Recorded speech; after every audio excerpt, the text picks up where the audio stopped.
Welcome to ITI education academy.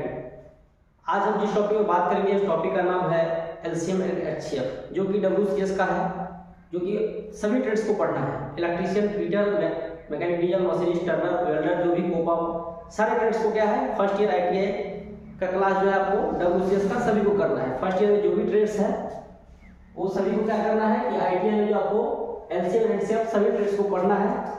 आज महत्वपूर्ण topic है, ये आप लोग मैट्रिक में 10th में सभी पढ़े होंगे, ये बेसिक है और सबको पता होगा कि एलसीएम क्या होता है, एचसीएफ क्या होता है। अगर नहीं पता है तो आप लोग पूरा क्लास को देखेंगे, अच्छा से समझेंगे, ठीक है। चलिए देखिए, बात करेंगे एलसीएम क्या है, एचसीएफ क्या है। तो सबसे पहले एलसीएम का फुल फॉर्म क्या होता है, एलसीएम, और क्या है एचसीएफ। देखिए एलसीएम का क्या हो गया, LEST लिस्ट कॉमन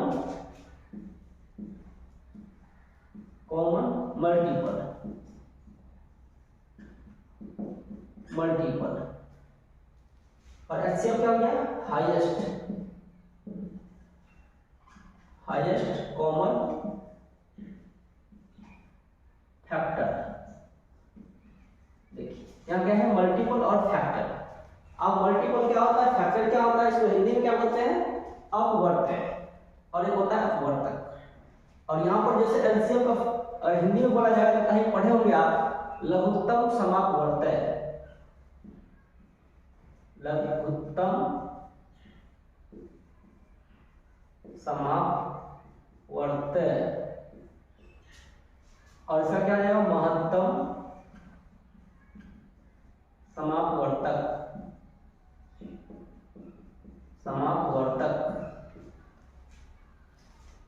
क्या यहाँ मल्टीपल समापवर्तक हो गया और फैक्टर समापवर्तक है। तो यही क्या होता है कि अगर यहाँ पे हम एक टॉपिक आती है जैसे क्या है, अपवर्तक किसे कहते हैं, अपवर्तक, जिसको इंग्लिश में क्या कहते हैं, मल्टीपल मतलब क्या होता है, गुणज भी होता है, गुणज है कि नहीं, गुणज जिसको कहते हैं। अगर मल्टीपल का डिफिनीशन पूछा जाए, जिसको अपवर्तक कहते हैं, उसका डिफिनीशन क्या होगा जानेंगे। लिखिए क्या है कि अगर आपको जैसे क्या है मल्टीपल, अब मल्टीपल क्या होता है, जिसको अपवर्तक कहते हैं, इसके बाद अपवर्तक क्या होता है, जिसको फैक्टर कहते हैं, ये जानिए। तो मल्टीपल क्या होता है, लिखिए, वैसी संख्या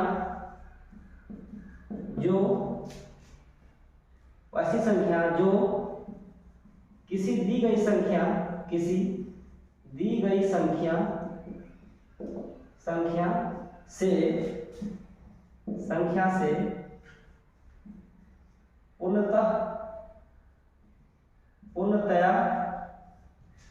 पूर्णतया विभाजित हो जाती है तो उस दी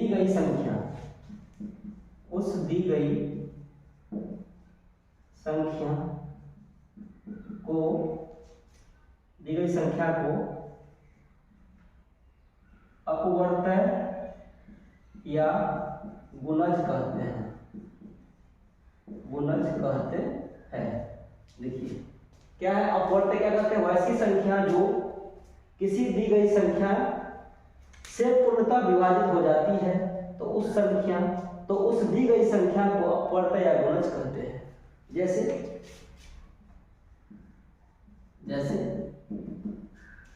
जैसे अगर आपको पूछ ले 3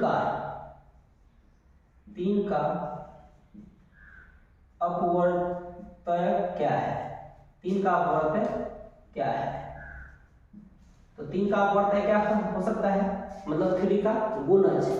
3 का अपवर्तक क्या होगा, 3 होगा, 6 होगा, 9 होगा, 12 होगा, 15 होगा, 18 होगा, ये ना होगा, और भी बढ़ेगा, मतलब डॉट कर लीजिए, ऐसा नहीं कि 18 तक होगा, ठीक है। 3 का अपवर्तक क्या है, तो 3 का अपवर्तक क्या है, 3 का अपवर्तक 3, 6, 9, 12, 15, 18 है। ये हो गया आपको अपवर्तक। आप जानेंगे अपवर्तक, अपवर्तक जिसको क्या कहते हैं, फैक्टर। फैक्टर मतलब क्या होता है? गुणनखंड। फैक्टर मतलब गुणनखंड। चलिए इसको क्या कहते हैं, लिखिए इसका डेफिनेशन क्या होगा। यहाँ पर देखिए से है और यहीं पर जस्ट चेंज होगा, सेम रहेगा, यहाँ पर संख्या को करेगा, जिसको डिवाइड करते हैं, पूर्ण तक विभाजित करते हैं। देखिए वैसी संख्या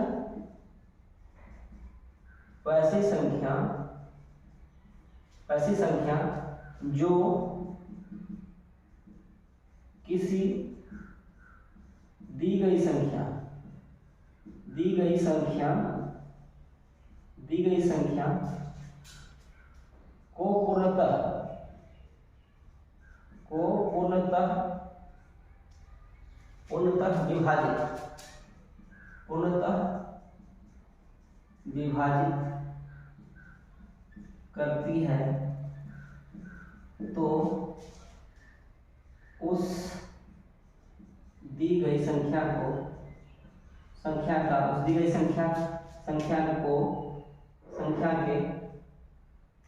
के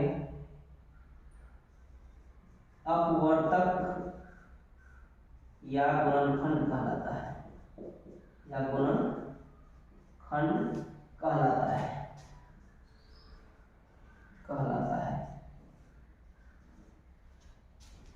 समझ रहे हैं ना। अपवर्तक क्या होता है? ये अपवर्तक है जिसको फैक्टर कहते हैं। वैसी संख्या जो किसी दी गई संख्या के पूर्णतः विभाजित करती है, तो उस दी गई संख्या को अपवर्तक या गुणनखंड कहते हैं। जैसे अगर आपसे क्वेश्चन पूछ ले, जैसे अगर आपको पूछेंगे 18 का अपवर्तक क्या है, 18 का अपवर्तक क्या है, क्या बताएंगे? 18 का अपवर्तक क्या है? 18 का अपवर्तक क्या हो सकता है कि खुद वैसी संख्या जो खुद ऑटोमेटिक से अपने आप से कटता हो, चाहे 1 से कटता हो, वही ना संख्या हो गया। जैसे कि 18 किस है कि 18 जो है 1 से कटेगा, पूर्णतः विभाजित होगा, 2 से कटेगा जिसका शेषफल 0 हो, 3 से कटेगा, फिर क्या है 6 से, फिर 9 से, फिर 18 से। क्या ये 12 से पूर्णतः विभाजित होगी? नहीं ना होगी। 5 से होगी?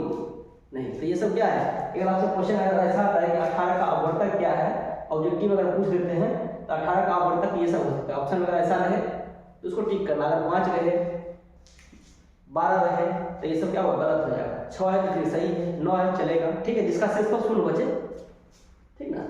चलिए इसको लिखिए,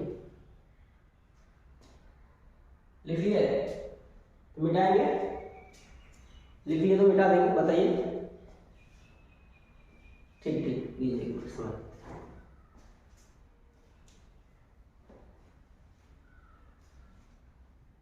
चलिए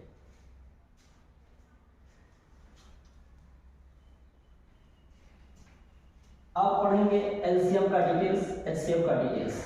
दोनों को एक साथ कंपैरिजन करके पढ़ेंगे तो अच्छा रहेगा, बेहतर रहेगा, आप लोग समझेंगे, सीखेंगे। एक साथ कंपैरिजन करेंगे, एक साइड लिखेंगे एलसीएम, दूसरी साइड एचसीएफ, ठीक है।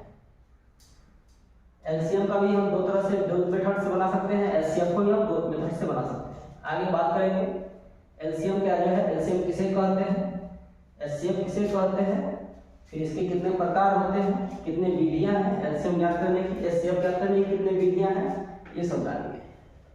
चलिए लिखिए, एक साइड लिखेंगे एलसीएम, दूसरी तरफ लिखेंगे एचसीएफ।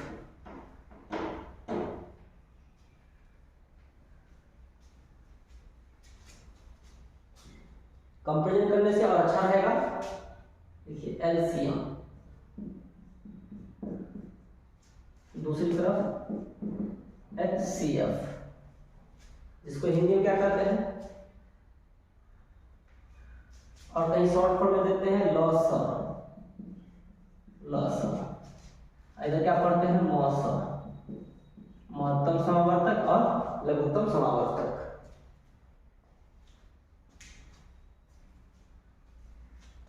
हेडिंग देंगे इधर लघुत्तम समावर्त, लघुत्तम समावर्तक किसे कहते हैं, और इधर क्या है HCF। एलसीएम का डिटेल्स पढ़ेंगे, फिर HCF का डिटेल्स पढ़ेंगे। चलिए इसका डेफिनेशन लिखेंगे। लिखिए दो या दो से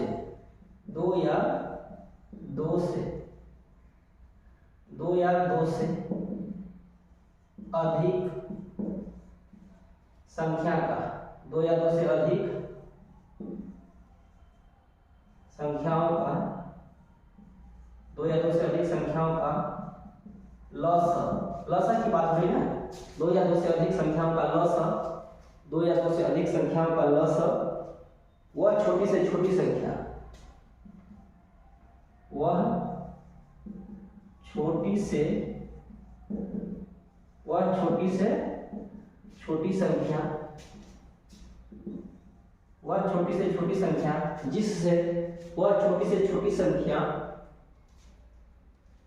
है जो दी गई, वह छोटी से छोटी संख्या है जो दी गई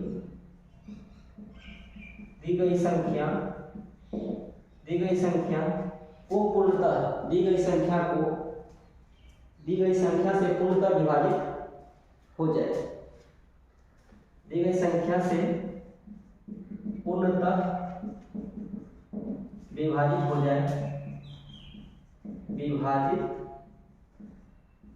हो जाए, तो वह संख्या लघुत्तम समावर्तक कहलाता है। लघुत्तम समावर्तक कहलाता है। देखिए दो या दो से अधिक संख्याओं का लसा वह छोटी से छोटी संख्या है जो दी गई संख्या से पूर्णतः विभाजित हो जाए, वह संख्या लघुत्तम समावर्तक कहलाता है। ठीक है, इसको लिख लीजिए। फिर इसको HCF में जानेंगे। पहले इसका डिटेल्स पढ़ लेते हैं, इसको लिखिए।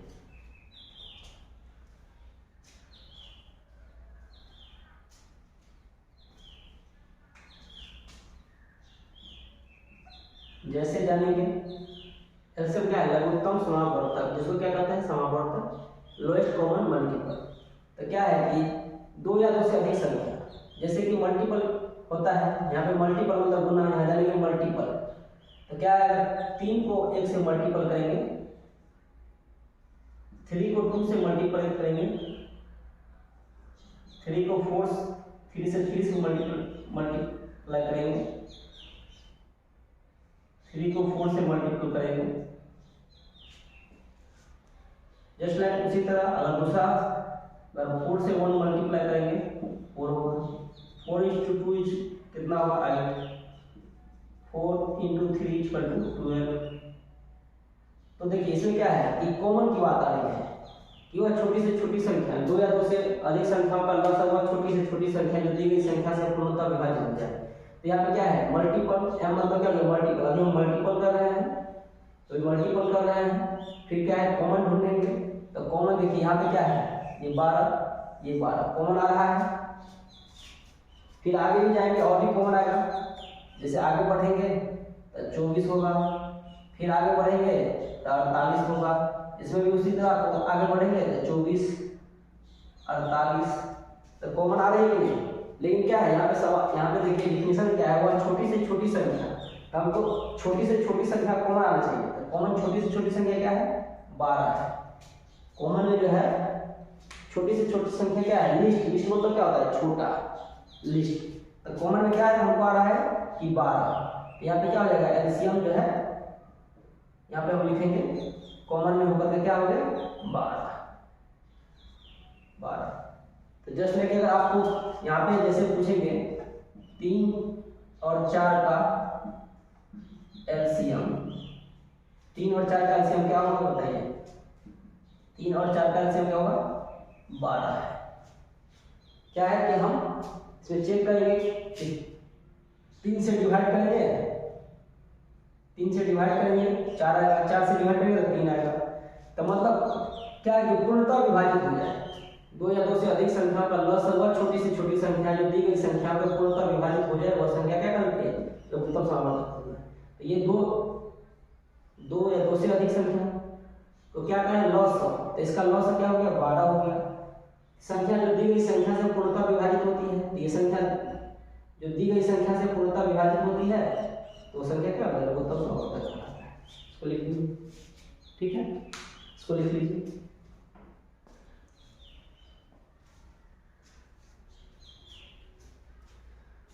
अब पढ़ेंगे HCF, यहाँ हेडिंग देंगे HCF।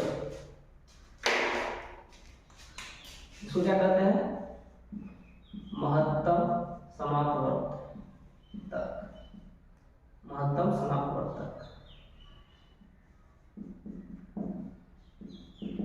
महत्तम समापवर्तक। चलिए इसका डिफिनेशन लिखिए, महत्तम समापवर्तक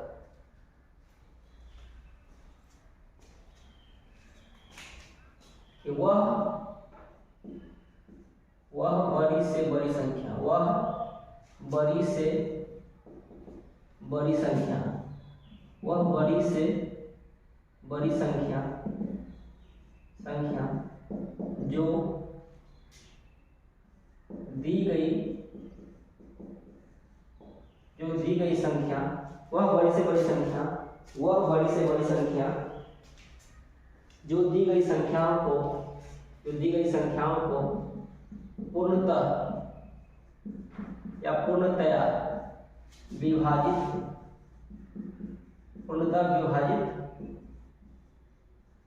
करती है, पूर्णतः विभाजित करती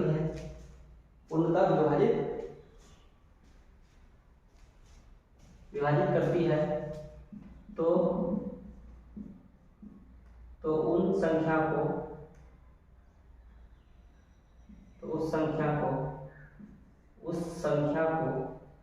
उस संख्या को महत्तम समापवर्तक कहते हैं। क्या है वह बड़ी से बड़ी संख्या जो दी गई संख्या से पूर्णतः विभाजित करती है तो उस संख्या को महत्तम समापवर्तक कहते हैं।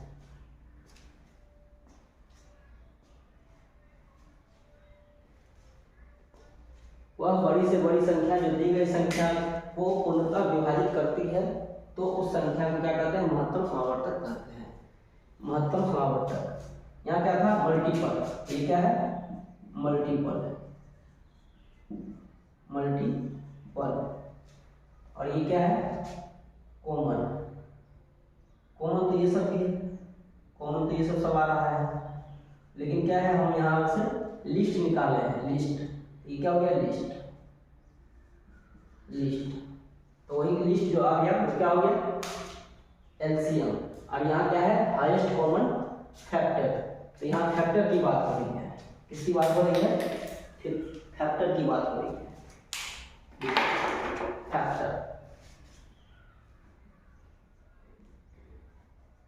मतलब क्या होता है गुणनखंड,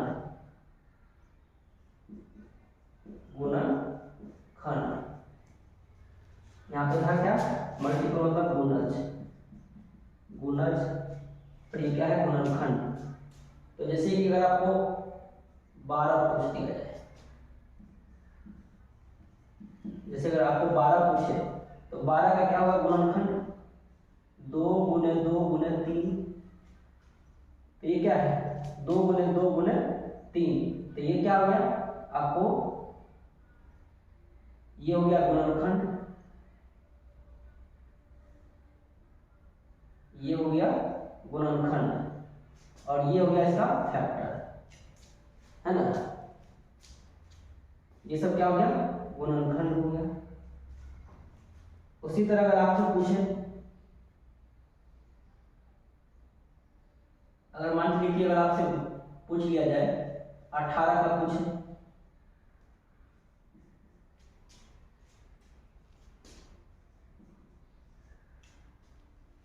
हुआ कि नहीं गुणनखंड।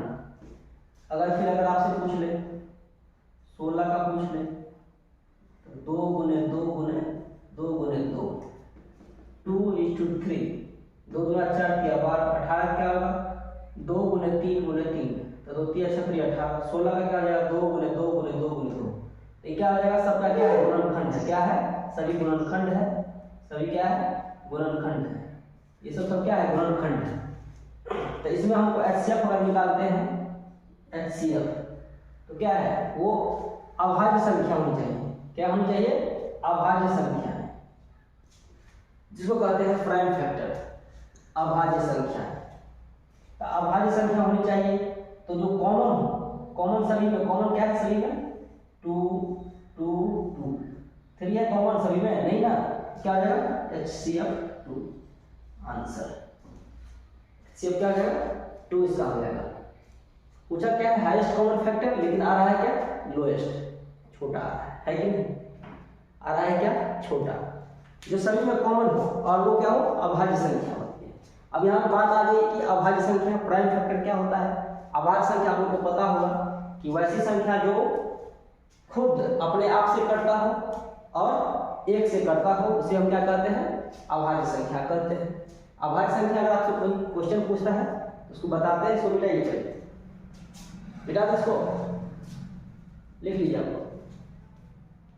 चलिए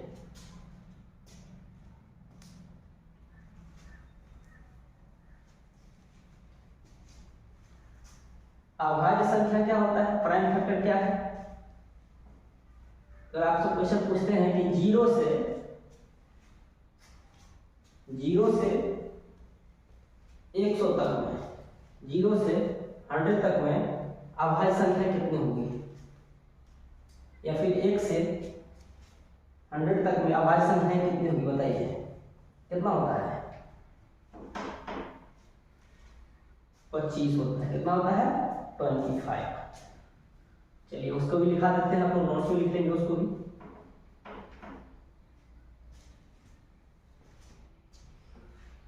क्या यहाँ बात आ रही है, इसमें HCF में आती है कि प्राइम फैक्टर। HCF क्या होता है कि एक अभाज्य संख्या ही HCF कहलाता है, अभाज्य संख्या की कॉमन। जैसे क्या है, आपसे 24 और 72 कहेंगे कि इसका HCF क्या होगा, तो पहले हम क्या करेंगे, HCF निकालेंगे।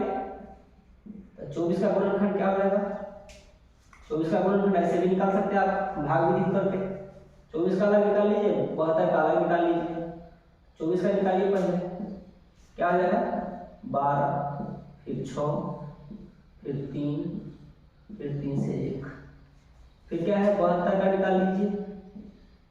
36 गुना 72, 18 गुना 36, 2 9 18, 3 3 9, 3 1। इसमें देख लीजिए कि क्या है कि 24 का गुणनखंड क्या हो गया, 2:2:2:3। इसका क्या हो जाएगा,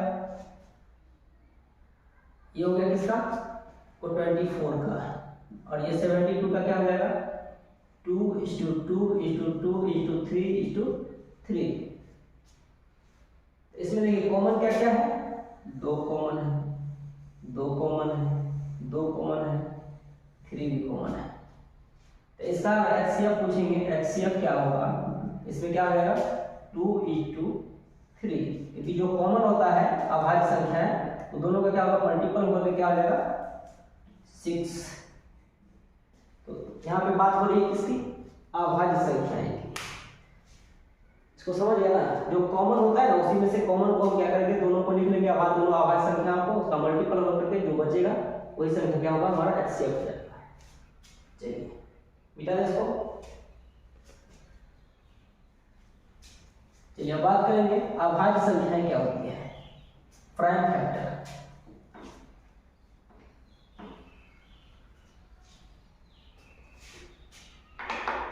प्राइम फैक्टर हेडिंग लिखेंगे, प्राइम फैक्टर अभाज्य संख्या है,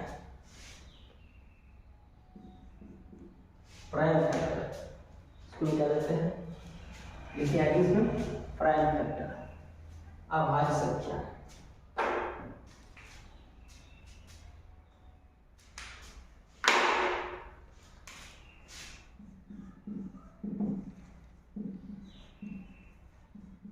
प्राइम फैक्टर अभाज्य संख्या, अभाज्य गुणनखंड भी पढ़ सकते हैं, अभाज्य गुणनखंड भी पढ़ सकते हैं, अभाज्य गुणनखंड क्या करेंगे, अभाज्य गुणनखंड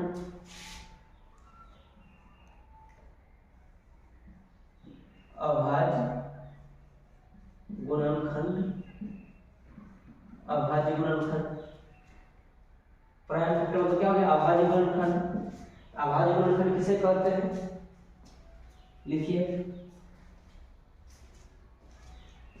वह संख्या जो खुद से तथा एक से विभाजित होती है,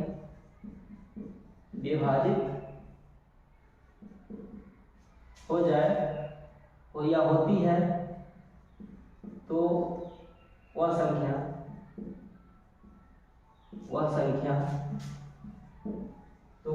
क्या कहलाता है, वह संख्या को अभाज्य गुणनखंड कहलाता है। अभाज्य गुणनखंड कहलाता है। जैसे में बताइए क्या क्या हो सकता है, जैसे बताइए अभाज्य गुणनखंड क्या होगा, अभाज्य गुणनखंड क्या है, 2 है, 3 है, 5 है, 7 है, 9 होगा, नहीं ना होगा, 11 होगा, etc। इसी में आपसे क्वेश्चन पूछ लेते हैं कि बताइए 0 से 25 के बीच अभाज्य संख्या कितनी है, 0 से 25 के बीच अभाज्य संख्या कितनी है, 25 से 50 के बीच अभाज्य संख्या कितनी है, 50 से 75 के बीच अभाज्य संख्या कितनी है, 75 से 100 के बीच अभाज्य संख्या कितनी है। अगर इस तरह का अगर आपको क्वेश्चन आता है तो उसमें आप कॉम्पिटिटिव एग्जाम में फंस जाते हैं, कंफ्यूज हो जाते हैं, इसीलिए इसको लिख लेंगे नोट्स में, नोट्स बना के लिख लीजिए नोट्स बना के। 0 से 25 तक, 0 से 25 के बीच, 0 से 25 के बीच अभाज्य संख्या, 0 से 25 के बीच अभाज्य संख्या कितनी है, 9 है, यहाँ पे लिखेंगे 0 से 25 के बीच अभाज्य संख्या 9 है। फिर आपसे पूछेंगे 25 से 50 के बीच अभाज्य संख्या, 0 से 25 हो गया, 25 से 50 के बीच अभाज्य संख्याएं कितनी होगी, अभाज्य संख्याएं 6 हो जाएगा। 0 से 25 में हो गया 9 और 25 से 50 के बीच अभाज्य संख्या 6 है। इस तरह अगर आपको डाटा देता है, अब देता है कॉम्पिटिटिव एग्जाम में आपको 20 से पूछ लेंगे 25 से 50 के बीच अभाज्य संख्या, उतना लिखने लगेगा तो समय लगेगा, इसको क्या होगा डाटा याद ही रख लीजिए। अब फिर क्या होगा 50 से 75 के बीच, 75 के बीच अभाज्य संख्या कितनी है, अभाज्य संख्या कितना हो जाएगा, उसमें भी 6 होगा। 50 से 75 के बीच क्या होगा, 6 अभाज्य संख्या होगी। फिर क्या करेंगे हम 75 से 100 के बीच, 75 से 100 के बीच, 75 से 100 के बीच, 75 से 100 के बीच अभाज्य संख्या कितनी होगी, 100 के बीच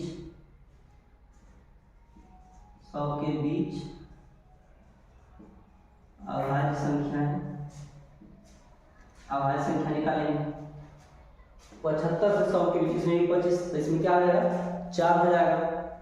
75 से 100 के बीच अभाज्य संख्या कितनी है, 4 है, सभी को जोड़ दीजिए, 9 6 15 6 21 4 25। आपको क्वेश्चन पूछेंगे कि 0 से 100 के बीच में अभाज्य संख्या कितनी है, तो 0 से 100 के बीच अभाज्य संख्या 25 है। अभाज्य संख्या की नंबर कितने हैं, 25 है। तो इस तरह से समझ गए, इसको लिख लीजिएगा, ये बहुत अच्छा डाटा है। इनको लेते हैं, इनकम हो गया है ना, चलिए। क्या है आपको क्वेश्चन अगर पूछते हैं कि 0 से 25 के बीच अभाज्य संख्याएं कितनी हैं, तो 0 से 25 के बीच में अभाज्य संख्याएं 9 है। फिर आपको क्वेश्चन पूछेंगे कि 25 से 50 के बीच अभाज्य संख्याएं कितनी है, तो 25 से 50 के बीच अभाज्य संख्याएं 6 है। ठीक है। फिर आपको क्वेश्चन पूछेंगे कि 50 से 75 के बीच अभाज्य संख्याएं कितनी है, तो 50 से 75 के बीच अभाज्य संख्याएं फिर 6 है। ठीक है। फिर आपसे क्वेश्चन पूछेंगे फिर कि आपको 75 से 100 के बीच अभाज्य संख्याएं कितनी है, तो 75 से 100 के बीच अभाज्य संख्याएं 4 है। कुल मिलाकर कितने हो रहे हैं 100, है ना। चलिए मिला दे इसको। फिर आगे बात करते हैं, अब पढ़ेंगे लघुत्तम समावर्तक की जो है लघुत्तम एलसीएम ज्ञात करने की विधि, एलसीएम ज्ञात करने की विधियां। चलिए फटाफट इसको जान लेंगे, टॉपिक को खत्म करेंगे।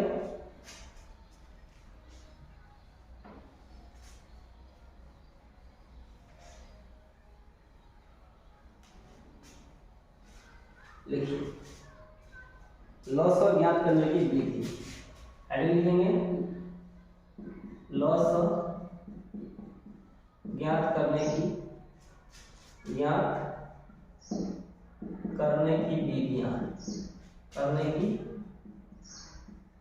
विधियां, नीचे से हेडिंग हो गया ये लॉस ज्ञात करने की विधियां। नीचे से लिखेंगे लॉस ज्ञात करने की निम्न 2 विधियां हैं।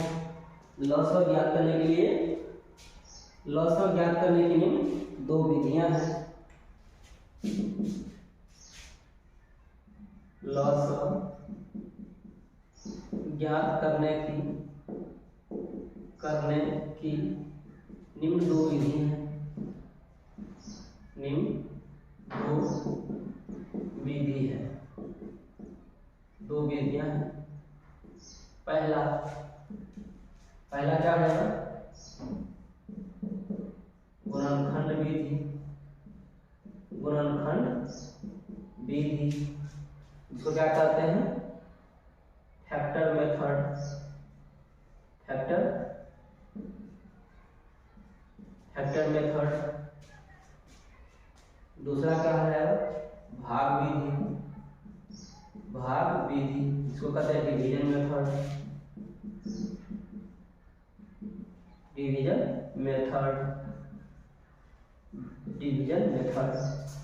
ये हो गया लॉस ज्ञात करने की विधियां। लॉस ज्ञात करने की निम्न 2 विधियां हैं। पहला क्या है गुणनखंड विधि, दूसरा क्या है भाग विधि। गुणनखंड विधि में जानेंगे, फिर भाग विधि को जानेंगे क्या होता है। तो गुणनखंड विधि पहले आप हम लोग हेडिंग लेंगे कि गुणनखंड विधि क्या होता है। चलिए इसको मिटा देते हैं, पढ़ने देते हैं। पहले जानेंगे क्या हेडिंग लिखेंगे गुणनखंड विधि। गुणनखंड विधि क्या होता है, इसको क्या कहते हैं हम फैक्टर मेथड। गुणनखंड विधि मतलब क्या हो गया फैक्टर मेथड। इसमें लिखेंगे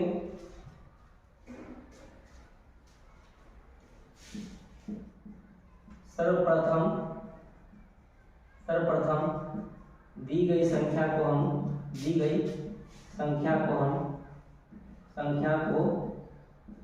गुणनखंड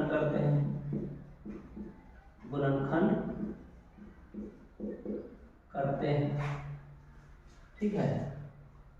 क्या है सर्वप्रथम दी गई संख्या को हम क्या करते हैं गुणनखंड करते हैं। गुणनखंड करने के बाद फिर क्या करेंगे हम, गुणनखंड करने के बाद इसमें क्या करते हैं कॉमन को निकालते हैं, है ना। कॉमन को निकालते हैं तो इसमें क्या करेंगे, जैसे अगर आपको इसमें समझना है कि जैसे अगर आपको पूछ लेंगे कि 12, 15 और 24 का लॉस ज्ञात करें। तो जैसे 12 का गुणनखंड करेंगे 2 गुने 2 गुने 3, 15 का करेंगे 3 गुने 5, फिर 24 का करेंगे 2 गुने 2 गुने 3 गुने 2, क्या आ जाएगा 2 गुने 2 गुने 2 गुने 3। तो इसमें देखेंगे क्या है एलसीएम निकालने के लिए जो है जो हमको इसमें इसका जो घात सबसे ज़्यादा बड़ा होगा, सबसे बड़ा घात को क्या करते हैं हम लिखते हैं, सबसे बड़े घात को लिखते हैं। जैसे क्या है इसमें 2 के घात 2 गुने 3 के घात 1, इसमें क्या रहेगा 3 के घात 1 गुने 5 के घात 1, 2 के घात 3 गुने 3 के घात 1। तो इसमें क्या हो जाएगा, सबसे बड़ा घात कौन है 2 के पावर 3, फिर 3 के पावर 1 तो नहीं है ना, 5 के पावर 1 है। इसमें क्या आ जाएगा 2 के पावर 3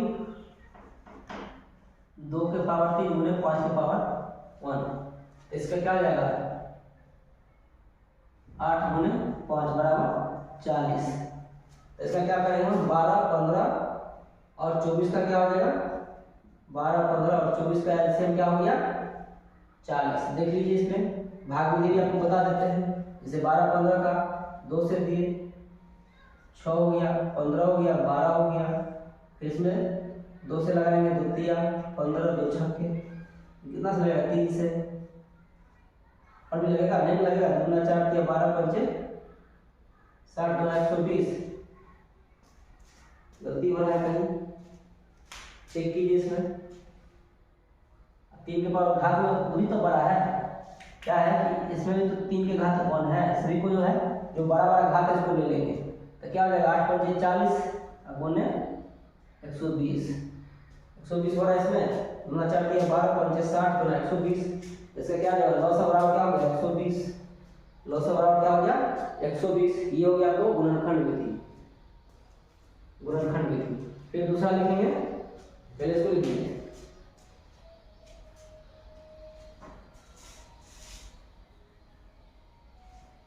एलसीएम क्या हो गया लॉस क्या हो गया 120, ये हो गया लॉस बराबर क्या हो गया 120।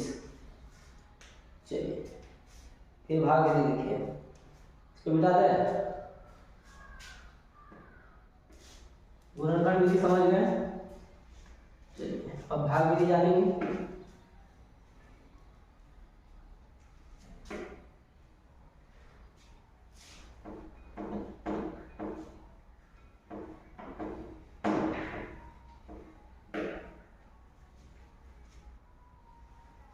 भाग विधि लिखेंगे, हेडिंग लेंगे भाग विधि जिसको क्या बोलते हैं मल्टीपल मेथड यानी डिवीजन मेथड। डिवीजन मेथड क्या आ जाएगा डिवीजन मेथड।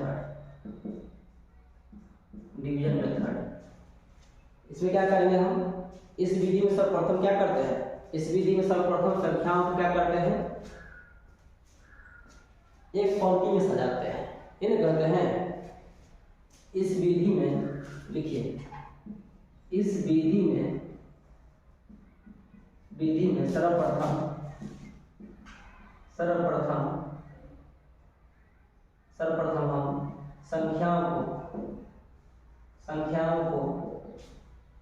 संख्याओं को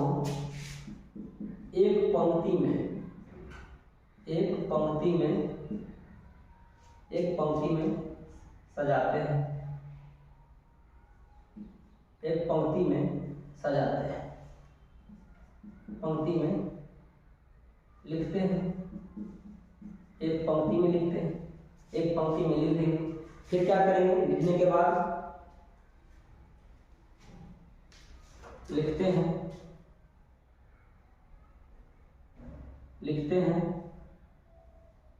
पंक्ति में लिखकर, वो लगाइए लिखकर, पंक्ति में लिखकर पंक्ति में क्या करेंगे लिखकर, पंक्ति में लिखकर उस न्यूनतम संख्या से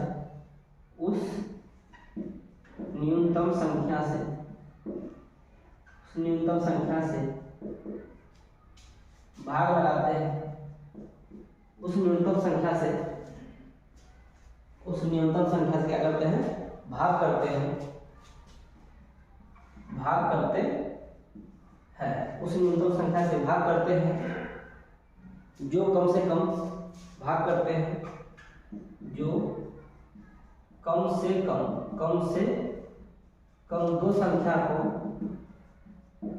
दो संख्या को विभाजित करते हैं, कम से कम कितना, 2 संख्याओं को विभाजित करें, कम से कम 2 संख्या को विभाजित करें, कम से कम 2 संख्याओं को क्या करें, विभाजित करें। फिर इससे आगे क्या करते हैं, इसी प्रकार हम क्या करते हैं, विभाजित करते रहते हैं। कब तक विभाजित करते हैं, जब तक कि उसका शेषफल 1 ना बचे, है ना, या फिर उसका जो है लास्ट में जो है 1 हो जाए।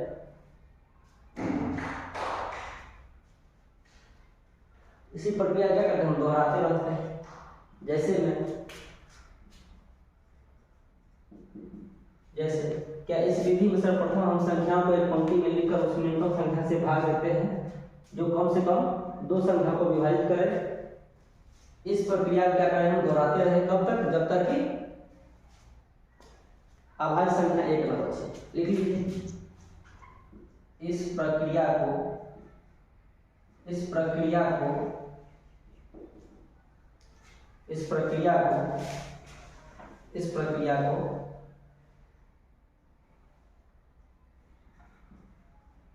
तब तक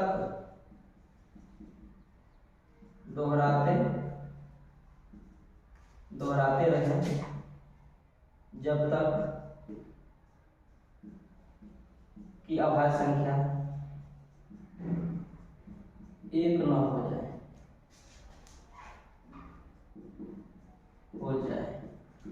ये होता है भाग विधि। जैसे क्या बताया था आप लोगों को, 12, 15 और 24, 12, 15 का जो अगर आप कहेंगे कि भाग विधि से हमको एलसीएम ज्ञात करें, क्या करेंगे, पंक्ति में सजा दिए, ठीक है, इसको भाग करेंगे 2 से, तो क्या आ जाएगा, 2 छक्के 15 का 15, 2 संख्या कटना चाहिए 12, फिर 2 से लगाएंगे, 2 संख्या कटना चाहिए मिनिमम जब तक 1 ना बचे। फिर क्या है, यहाँ आ जाएगा 2 3 6 15, फिर क्या है, 2 से कटेगा नहीं ना, कटेगा, एक ही संख्या कट रहा है, 2 संख्या कटना चाहिए, 3 से लगाएंगे, 3 1 3, 3 5 15, 3 2 6। अगर नहीं कटने वाला है, अब पूरी सभी संख्या क्या करते हैं हम, वही गुना करके जो संख्या बचा वही अभिष्ट क्या हो जाएगा, लॉस हो जाएगा, 2 गुने 2 गुने 3 गुने 5 गुने 2, क्या जाएगा, 2 गुना 4 3 12 60 गुना 120 आंसर। ये हो गया अभिष्ट लॉस। समझ गए, गुणनखंड विधि समझ गए, भाग विधि समझ गए। चलिए इसको मिटा करके फिर एचसीएफ का हम एचसीएफ मतलब क्या हो गया, मौसम ज्ञात करने की विधि जानेंगे। इसको मिटा दे, लिखिए, अब आगे जानेंगे मौसम ज्ञात करने की विधि। ये था मौसम ज्ञात करने की विधि, अब जानेंगे मौसम ज्ञात करने की विधि। मौसम ज्ञात करने की भी निम्न 2 विधियां है ना, मौसम ज्ञात करने के लिए कितने हैं, निम्न 2 विधियां हैं। 2 विधियां कौन कौन से हैं जानेंगे, पहला गुणनखंड विधि है, दूसरा क्या है, भाग विधि है। गुणनखंड विधि में क्या करते हैं, सर्वप्रथम हम संख्या को गुणनखंड करते हैं, गुणनखंड करने के बाद भाग करते हैं, और उसमें से उसका सबसे जो है कॉमन निकालते हैं, कॉमन को लिखते हैं, इन्हें करते हैं। चलिए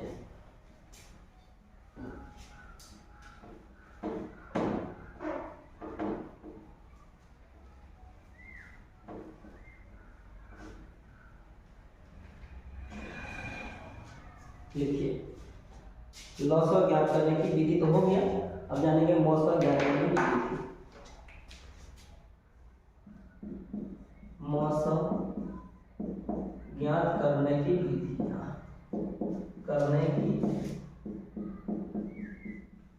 विधियां मौसम ज्ञात करने की विधियां नीचे से लिखेंगे, मौसम ज्ञात करने की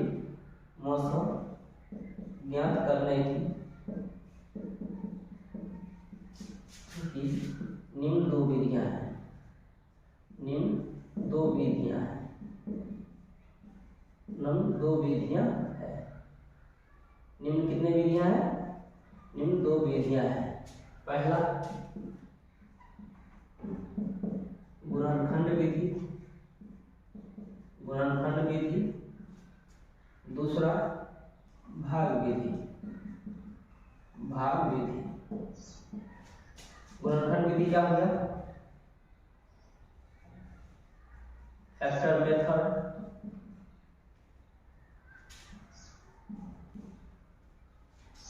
दूसरा क्या होगा? Division method.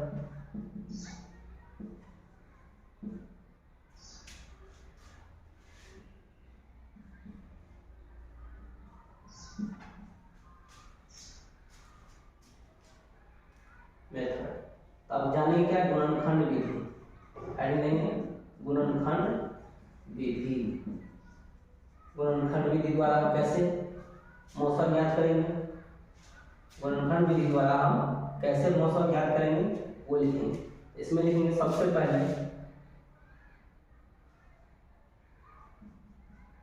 सर्वप्रथम हम देखिए इस विधि में सर्वप्रथम हम क्या करते हैं? देखिए मिटा देते हैं इसको। इस विधि में सर्वप्रथम हम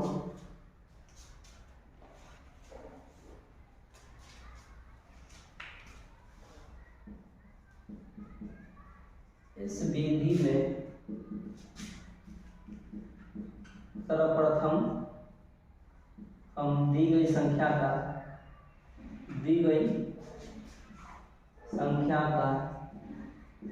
गुणनखंड करते हैं। दी गई संख्या का क्या करते हैं? गुणनखंड करते हैं। तो जैसे में दी गई संख्या का गुणनखंड करेंगे,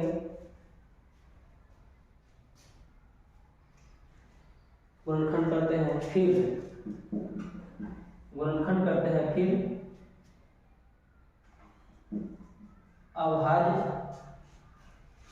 अभाज्य गुणनखंड को चुनते हैं। फिर अभाज्य गुणनखंड को चुनते हैं। अभाज्य गुणनखंड को क्या करते हैं? चुनते हैं।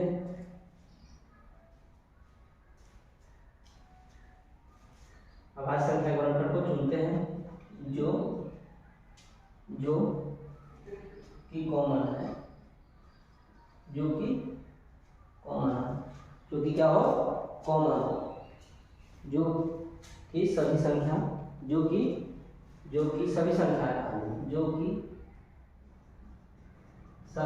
का कॉमन हो, सभी संख्याओं का कॉमन हो वही ना करते हैं। जैसे क्या है कि अगर हमको इसमें गुणनखंड विधि द्वारा निकालना है, तो अगर मान लीजिए आपको दे दे कि 12, 24, जैसे 12, 24 और ले लीजिए कुछ संख्या लेना है। तो जैसे अगर मान लीजिए अगर आपसे ले लें 18 ले लीजिए, ठीक है। तो कहेंगे कि इस संख्या में गुणनखंड विधि द्वारा निकालिए HCF। तो हम 12 को क्या करेंगे? 2 गुने 2 गुने 3। फिर 24 को क्या करेंगे? 2 गुने 2 गुने 3 गुने 3। फिर 18 को क्या करेंगे? 2 गुने 3 गुने 3। ये ना करते हैं। इसमें देखिए कि सबसे कॉमन कौन कौन संख्याएं हैं। तो कॉमन संख्याएं हैं। अब जो अभाज्य संख्या रहेगी, इसमें देखिए गुणनखंड को चुनते हैं जो सभी संख्याओं का कॉमन हो। सभी संख्याओं में कॉमन कौन कौन सी संख्या है? सभी संख्याओं में कॉमन ये संख्याएं हैं। फिर कौन कौन सी संख्या कॉमन है? ये एक 3 है जो सभी में कॉमन है। और भी कोई संख्या कॉमन है? नहीं ना है। और भी कोई संख्या तो नहीं है। तो क्या लिखेंगे हम? 2 गुने 3 = 6। HCF = क्या हो गया? 6, जिसको क्या आता है? मौसा 6। समझ गए इसको? कॉमन को चुनते हैं, हो गया ना। चलिए फिर आगे बात करते हैं। इसको मिटा दें, इसको लिख लीजिए। कॉमन को चुनेंगे। कॉमन कैसे निकालते हैं? सभी संख्याओं को गुणनखंड करने के बाद कॉमन निकाल देते हैं। कॉमन निकल गया, वही हो गया HCF, ठीक है। चलिए अब क्या है? भाग विधि। क्या हो गया? गुणनखंड विधि तो हो गया, भाग विधि जानेंगे। मौसम ज्ञात करेंगे। गुणनखंड विधि समझ में ना। इस विधि में क्या करते हैं? सर्वप्रथम दी गई संख्या में क्या करते हैं, गुणनखंड करते हैं। गुणनखंड के बाद फिर क्या करते हैं, अभाज्य संख्याओं को चुनते हैं जो सभी संख्याओं में क्या होता है, कॉमन हो। जो सभी संख्या में क्या हो, कॉमन हो, उसे हम क्या करते हैं, गुणनखंड विधि। अब क्या जानेंगे, भाग विधि। भाग विधि निकालेंगे।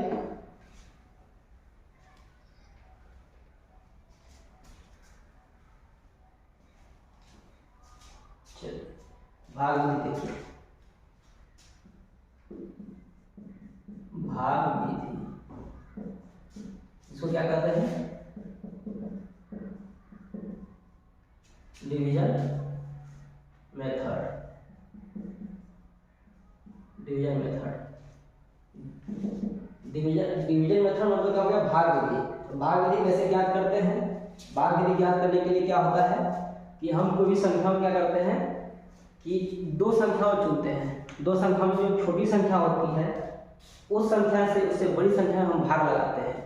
फिर उसका जो आपको भाजक हो गया, जो शेष फल बचा, उस शेष फल से क्या करते हैं, फिर हम आगे डिवाइड करते हैं। वो प्रोसेस प्रक्रिया जारी रखते हैं कब तक, जब तक कि शेषफल शून्य न हो जाए।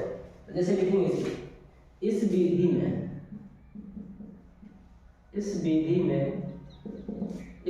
में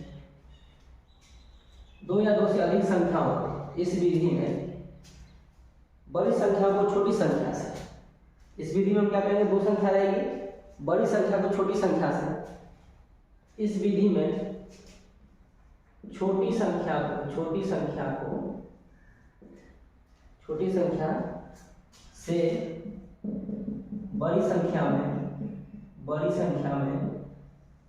बड़ी संख्या में भाग करते हैं। इस विधि में छोटी संख्या से बड़ी संख्या में भाग करते हैं। फिर शेषफल को भाग करते हैं।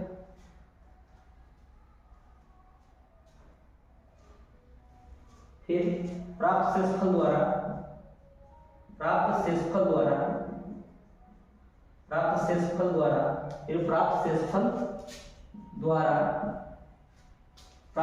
द्वारा भाजक में भाग दिया जाता है। भाजक में भाग दिया जाता है, भाजक में भाग करते हैं।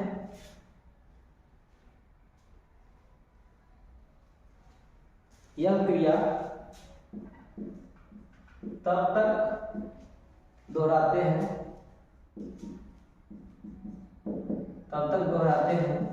जब तक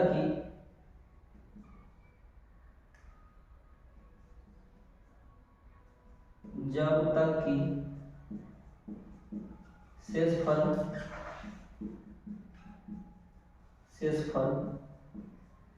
शून्य न हो जाए।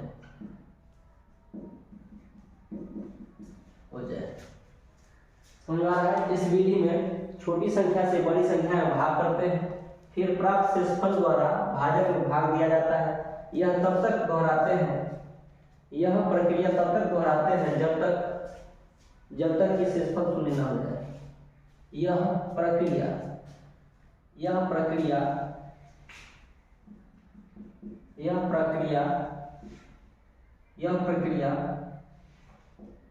तब तक दोहराते हैं जब तक कि शेषफल शून्य न हो जाए।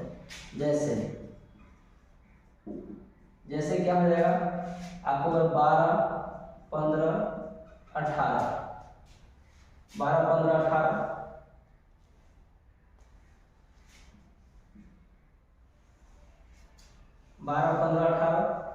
का अगर आपको मौसम है निकालने के लिए किसमें, भाग विधि द्वारा, तो क्या करेंगे हम, जो छोटी संख्या है उससे हम क्या करेंगे, बड़ी में भाग लगाएंगे। छोटी संख्या क्या है, 12, बड़ी संख्या 15 में भाग लगाएंगे, तो 12 का 12 कितना बचा, 3। यही शेषफल हम क्या करेंगे, फिर भाजक में भाग लगाते हैं। तो भाजक क्या हो गया, 12, तो 3 चौका 12, 31। अब यही 3 को क्या करेंगे हम, फिर दोहराएंगे उससे बड़ी में, 3 छक्के 18। तो सब में क्या होता है, हमको भाजक 3 आ रहा है, शेषफल 0 हो गया, तो HCF बराबर क्या हो गया, 3। सी बराबर क्या हो गया 3 आंसर। समझ में आया? इसको भी लिख लीजिए।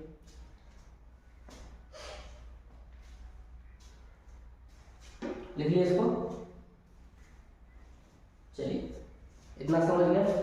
फिर अपने से बात करेंगे नेक्स्ट टॉपिक में, नेक्स्ट क्लास में। भिन्नों का लसा, भिन्नों का मसा।